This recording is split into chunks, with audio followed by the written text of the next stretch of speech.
Abaya fami. Yani hukumata. Isaan kana waliin na qofa. Isilame saayiba fami maal taatan? Abolo samaati. Ani sumaan bawu. Hikas. Assalamualaikum warahmatullahi wabarakatuh. Hordoftoota fi hawwii mutaqeen. Baga nuuf jiraatan nuuf jiraadha waggaa kuma caalaa isin jaalan. Araga hamaa inni fitee junqisee namu. Dengatti qaabu. Abreessa iyya kana. Egaa sababa waan hin taane irratti dhalaan shayxaanaa waliin nufittee jechuudha inni kun saayiba duraanis hojii turre bakka dalagaa illee hojii dalagaa turre.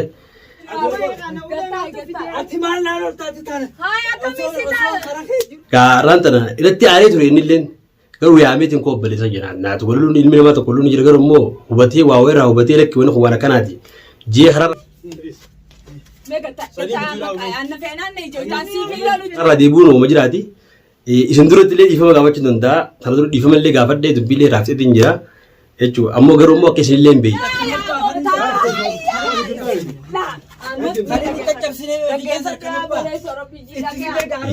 Nuti arsii yookaan hargee inni adda waliin baasnu waan fedhe taanaan fakkii waan isa waliif dhafna malee wal nyaannee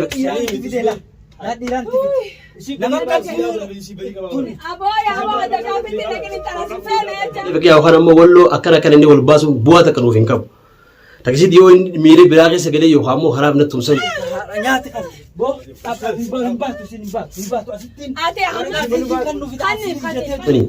Yaada joo qabaate. Jeetiin isallee yaamee koo obboleessa jeboon akka nama yoo dabbaa fedhatee ittiin kaajee isa yaamee dhufe.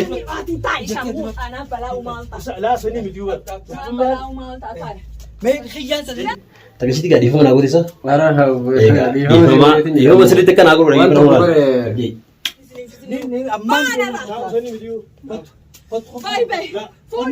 Obboleen keenya dhiifama maaliif inni maal walitti aarni jira garuu dhiifama caala. Kabajamu. Hordoftoota fi jaalatamtoota hordoftoota keenyaa anis saayiba kiyya kanaan hin jaaladha.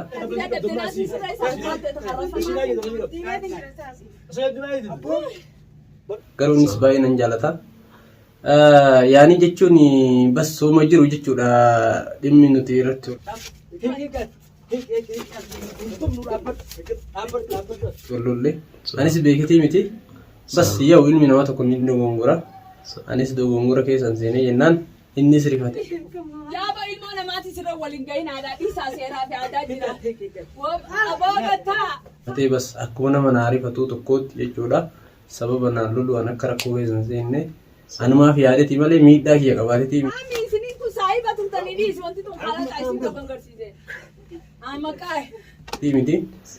Kanaaf dhiifama amma durallee waliif goonee jirra ammallee fuula keessan duratti dhiifama waliif goonee jirra nuti wal jaalannaa. Hamtuu biraa takka waliin qabnu nuti dhiiga tokko ilmaan abbaa tokkooti.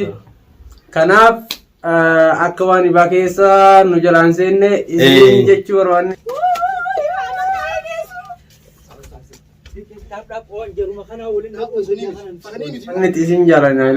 Egaa obboleen jedha geeffadhaa nuti garagarattis wal isin baasnuusi garuu hamtu tokko walitti garee loluu ni jirti garuu nama kana lakki wani kun amma fakkeenyaaf amma qoylee neekee jira garuu inni illee hin fadhucha jira.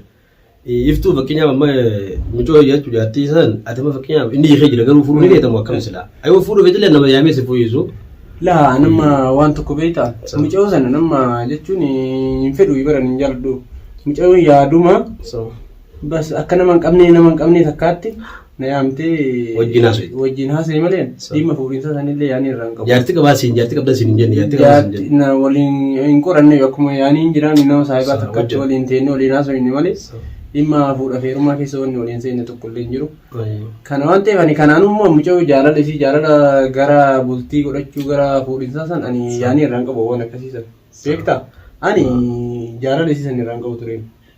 Laa ilmi namaa tokko fakkii ammaa ta'e isii ati waas hin qabdu yoo kana isaa amantummaan qaanummaa sitti aaree miira fakkii osoo akka isin dhoyinee fi dafee si qabee wayillee fakkii asii qomaale bakka naati hojii nyaanne garuu ni naare fakkii dhiiru jaartii namaa nama jaartii namaa inni agaatiin beeytu garuu dhalaantu dhageeffadhaa dhalaantu waan hin taa'e nama neeti obboleeyyan kiyyaa dhalaa ofirraa gaafachuun gaariidha jaartii namaa taatee fakkeenyaaf illee waan hin taa'e sineettee namni wal ajjeesuu ni jira garuu nuti wajjin alhamdulillah inni saahiba keenya inni illee beeku silaa beeku amma silaa dhatti meenu faame kan si tanan naan ji'anuu dhaabbadhuun jaan jechuu jira maaliif gaa namni tokko saahibni dhugaa waan ta'e irraa wal dhaabaasi ani isaan beeynaa dhaa akkasi dhaqeelaa isaa wannaa wajjin dhaqee dubbiin akkas taate amma duuba isaan keessaa jaalatame dammate. Ani isaan jechuun macoo dhugaan jaalala isiidhaan qabu beektaa ani kan jaaladhu hamdiyaadha. Hamdiyaa wal jaalanna beektaa. Hamdiyaan sirriitti na jaalatti. Anis hanga nama takkaatti isiin jaaladha. Garuu isiin mucoo saahiba xiyyaa tana waliin deemtu tana biratti akka nama hin fakkaatti. Akka nama hin jaalanne fakkaatti. Akka namni itti beeku itti of hin ibsitu jechuudha. Dhuysaadha nanaaf hamdiyaan jaalala dhugaa waliin qabu jechuudha. Wal jaalanna hamdiyaa. Egaa abboleen kiyya tana durallee hamdiyaa haaraan itti qaba garuu ammoo waan takka eega dhumattee namni diina walitti taanee wal barbaadu bu'aa kan qabdu haa taatu mana siituu dhayini gaa'ii namni tokko wal dhufnaan fayyee beeytanii garuu haa ta'u hamdiyaa inni hamdiyaa akka jaalatu beekaa ammoo nama biraa isii immoo nagee maqaa buusanii malee yookaan maqaa hin jaan malee inqitiin jirtu jiraa jechuudha. Sirriidha. Egaa inqitiin tun baatee jirti. Haa ta'u ammoo hamdiyaa yoo tana dhageessee yaadaan yookaan miira biraa keessa galti lakkee maana himan duubatti itti aadu taate sangaa waan nu gochuu hin qabu. Fakka isin aaruun fakka maaliif naanni jaalatu jechuun hin citiidha sii galee. Ati garuu waan na jaalatuuf himtee. Ani amma waan tokko beekuu qabdam. Fakkeenyaaf sillee waan jaaladhu hin jirti. Dhugaan hin beekan. Ammallee immoo hamdiyaa kanas jechuudha. Namni yoo kan dhaga'u yoo taate. Jaartii mataa deebisa. Jaartii mataa deebisa. Waan ta'u deemtu sodaa irraa hin qabu. Maaliif nama jaaladhu takka hin jaaladhe deemu. Waan booda narraa mul'atu tokko waan dhoysullee barbaadu. Dhoysullee hin qabu beeku. Kana waan ta'eef ammas hamdii bodanaa utuu jaartii namaa ta'u ta'u durallee garuu wanti tokko akkasitti hiitee mucaa tokko wal jaalatanii jira. Jaalalli inni fuudhee jira garuu addabaanii jiranii. Mucaasallee keenya isallee hiitee onna gootee jira. Yoo dhimmi kanaa kun boodallee fakkiyaaf kaafaamee isaa hiyyaa mana itti himee illee jette. Hamdiyaallee nama fakkiyaaf duraan akka qadiyyaa dabbartee hiitee jechuudha akka malee cunqursitee jira. Yoo booda miira keessan keessa galchite yookaan yaada fakkeenya yaada keetillee hin beeksisan yoo amantallee ni jiraa miti waa hunda beeytee garuu jaarsi immoo jala deemee akkasii barbaadu hin jiru jechuudha eekee jira jaarsan qabdu eekee jira. Amma immoo dhimmi waan takka takka haala jiraame heerumtee garuu heerumtuu ilmi namaa takka hirmuun ni jira. Yoo haa fakkeenya booda faamii maanatti ni mini shitullee heerumtuu jettee maaliif akkanaan hin jettee haalan tokko wal jaalate tokko beeytee waan fedharaan deemu beeytee. Adammaa beekee waan tokko. Yaani ani jira beektaa wanni tokko ni jira. Nama tokkotti heerumaa fi heerumuu dhabuu miti kan laaluu qabdu. Alaabaan isaatii fi namummaa isaatii kan laaltu. Ani mucaan tun yoo hin jiraame yaani namummaan fi haala deemsisi kadasna jedhee na gammachiisu taate yaani itti fufee yoo deemtillee jaalachuun hin danda'a akkasitti jechuudha. Yoo hin taane dhaabbachuullee ni hin danda'a.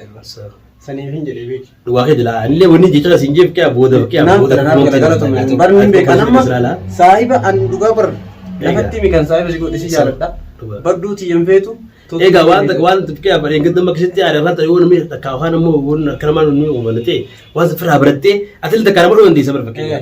Yoo namni sasirka baatee eenyuutu baatee waan san dhimma takka ilaaluu qabda waan irra qabduu fi waan irra adda beekuu hunda hin dirqama waan taateef saayibaa mimmaas waan hin taane san sochii goonsee biqaa osoo jiraadhee biqaa tu qabde waan hin taane immoo namni kan si barbaade as hojii lolu waan sima yoo kan si barbaadan jechuudha yoo immoo fakkiyaa waan hin taane immoo saayiba kee dinaan jaal sitti hin kaa jechuudha akkasii walirraa waan barbaadu ati yeroo baay'ee baran kanumaaf si jaaladhaa egaa namni wal jaalachuun baran saayiba jechuun siimu saayiba jechuun waan gaarii takka kan waliif himu waan badduu takka irratti kan waliin gargaarre jechuudha. Ati amma karaa gaarii yoo irra jira karaa gaarii jirtanaan jettee karaa gaarii san irratti yoo jajjabeessiti saahiba jedhamna malee. Egaa waan hin taanetti yoo boolla keessa waan hin taanetti boollatti yoo deemaradhi boolla irraa yoo nan dhoorgin saahiba jedhamee yoo waliin deemu hin jiru. Kanaaf jennee kabajamtoota fi jaalatamtoota keenyaa aniif mucaan kun nama akka saahiba jabaate qabu akka saahiba jabaa taane asumaan dhiifama wajjin akka dogongora keessa nurraan seenni jechuu barbaanneeti. Eeyyawaa dhageeffadhaa yaadni inni jeessu godha nuti ammaayis dhageeffadhaa yookaan shanyummaadhaan yookaan immoo gosummaadhaan yookaan immoo gandummaadhaan yookaan immoo akkasitti adda wal baasnee miidhaa warra geessoo osoo hin taane waliif yaadnee bara waan tokko beekuu qabdaa. Namni gosummaadhaa fi gandummaadhaan wal qoodu suni fakkeenyaaf an arsii haa jennu ati argeessa. Namni akkasitti ilaalcha akkasiisanii ilaalcha kutaadhaan Wallaahi nama walii deemu sun nama sammuu hin qabne. Wallaahi. Arsii irrallee bakka hin bu'u, Harargee irrallee bakka hin bu'u. Wallahi Namni beekama kun. Oromoo wal Dhiiga tokkotaa nama dubbaa mi rakkoodha. yookaan Gondar hin dhufne, Goojjam hin dhufne akkamitti nuti ilmaan abbaa tokko ilmaan haadha tokko abbaa tokko irraa dhalatti wal nyaatu kun dogongora guddaadha.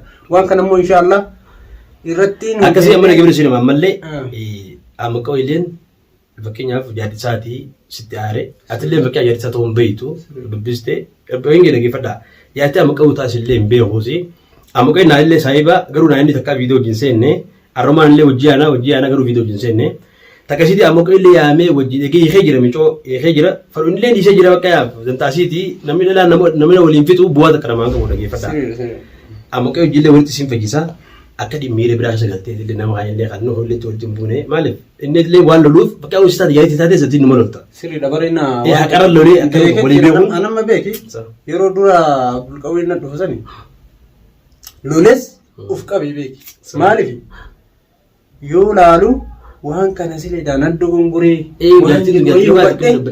idaa intaloon na sobdeet nama waliin na diraa jirti jaarsa qabdi jaarsa waan jedhu rifadhee dura jaarsa ta'uun beekti.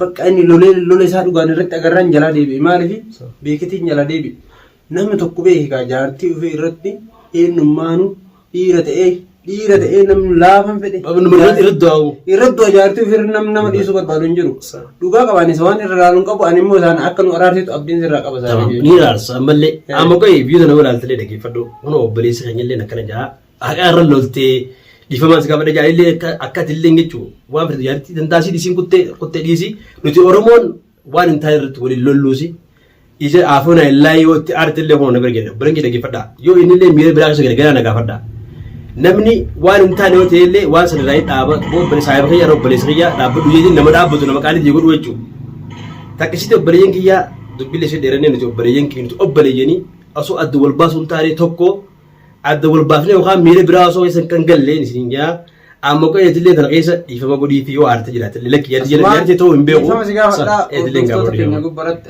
maqawii nas balleesse dogongora jechuudha waan kanatis beektee yaadti ta'uu hin beeku. Jaartii ta'e ta'uu hin beekne waan ta'eef ati amma jaartii manama ta'uu hin beektu qaatu silaa beekti ta'uu deemte adda baay'ee qofaa qabda malee. Kanaaf jaartii ta'e ta'uu hin beekne dhiifama guddaa nas balleessee kataanii qaaman inshaallah fuula hordoftoota keenya. Warri dhaggeeffadhu malee sarbaan dubbadhee warri fakkiyaaf hamdiyaan si gaasitti himaa gitti jaartii nama si gette. Amanni bardu. Addaan isin baasuudhaaf. Addaan nu baasuudhaaf. Bar viidiyoo isin fakkiyaaf jaartii namaatti isin jechaa turte. Hin amanne isii tana beeki. Hamdiyaa tana hin amanne. Isiin tun idhaan ajaalatteet. Ifi eedda nu baasu deemti. Addaan nu baasu deemti miidhagoo ta'a. Siif galaa. Ani immoo waan akkasii kana irraa naqee hin beeku. Egaa isin fakkiyaaf waan kana akkasii ajaalatteet. Na jaalatteet ani garuu ofirraa hin beekne isiin tun bakka fedha akka ani isii fuudhu hin qabu akka isii jaaladhu hin qabu waan jedhurra kan ka'e addaan nu dhoorgu deemti waan jedhurraayin ani akka morkaatti deeme iyyuu beeki. Ani isiin na jaalatteedha isiin. Ayi bira wali hedduu argeen qaban. Silaa fakkeenyaaf amma isii jiru gisee wannaa isii jaamina fakkaata. Isiin ati akka isii biratti wannaan ibsu hin feetu nutti fakkaata. An feetu. Egaa ati fakkeenyaaf numi bara waan takanii hubattaa mirra. Hin argaa bara. Iyo viidiyoo barreeffama bareechitee yaamte moo amma qoyi biraa mukkeen kottu dhiiraan jedhan si jira on seene kaasa si jira inni dhufaare waan akkasii jira waan hubachuun garuu bareeda dhalaa ammoo dubbina dhaggeeffadha dubbina namni namanu dhalaa fakkeenyaaf hookaa jaalaaf nama kana jaalatte fakkaa dhiittee dhaggeeffadha yoo fakkeenyaaf dhiirti akka dhalaa lama jaalatte itti kajibu dandeessa kanaan isin jaallatte garuu ammoo isin isaa yoo hamtu itti haasoo hitte taa yoo hamtu ittiin baree namanu bara akka ishee cuudhinis jechuun fakkeenyaaf dubbiin akkas fakkaatti si galu. Akkasuma bileen kiyya dubbiin ishee assalamu alaikum warahmatullahi wabarakatuh. Akkasumatti gaa ana waarillee YouTube ammaan banuuf deema. Subscribe share godhaadha bira dhaabbadhaa jabeessan isin jaa. Jajjabeessaa akka buleen tokkotti akka iyyaa tokkotti akka na bira dhaabattan isin gaafannaa maal qabnaa inshaallah dhiifama waliin isin gaafadhaa. Nuti kun akka miidiyaati yoo rakkoo garree rakkoo isiniif himna gammachuu gurraa gammachuu keenya waliin qooddanne inneeti isiniif dhaabna. Asumaan assalamu alaikum warahmatullahi wabarakatuh.